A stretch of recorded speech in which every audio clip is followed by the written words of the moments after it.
Pour commencer, il faut revenir sur le meurtre du petit Philippe Bertrand. La colère et l'indignation sont loin d'avoir disparu à Troyes, où demain doivent avoir lieu les obsèques du jeune garçon. Dans sa cellule de la prison de Chaumont, Patrick Henry, qui pour l'instant n'est inculpé que d'enlèvement d'enfants, n'a toujours rien avoué. Je ne parlerai qu'en présence de mes avocats, avait-il dit quand les policiers l'ont arrêté. Or, pour l'instant, aucun avocat ne veut défendre le meurtrier présumé du petit Philippe. Par exemple, ce soir, le bâtonnier Bremer, du barreau de l'Aube, a refusé lui aussi. L'instruction sera accélérée, disait hier M. Le Canuet, accélérée mais pas expéditive, a ajouté aujourd'hui le ministre de la Justice. La justice, précisément, c'est elle qui va maintenant intervenir. C'est elle qui doit nous rappeler que, quel que soit le sentiment que l'on éprouve dans ce genre d'affaires, il faut que la sérénité pour juger. Ce qu'il ne faut pas, c'est que la justice expéditive. Et il ne faut pas non plus que l'on choisisse le genre d'affaires pour lequel cette justice s'appliquerait.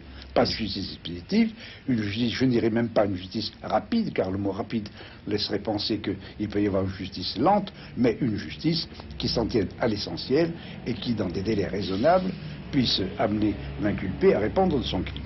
Quand on dit que la justice doit passer rude et vite, à votre avis c'est une erreur, il faut qu'elle soit sereine.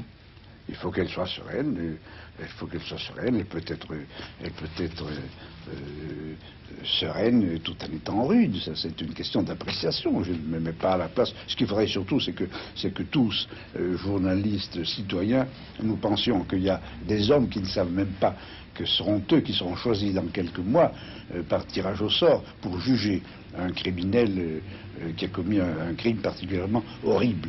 Eh bien, c'est ces gens-là qui sont parmi nous, que nous pouvons rencontrer demain dans la rue ou sur les routes. Eh bien, ces hommes doivent être à l'abri justement de ce que j'appelais tout à l'heure cette sorte de matraquage de l'opinion publique, cette mise en condition de l'opinion publique. Il faut que ce soit en toute liberté qu'ils se prononcent et que, quelle que soit leur décision, nous nous inclinons tous devant la justice du jury français.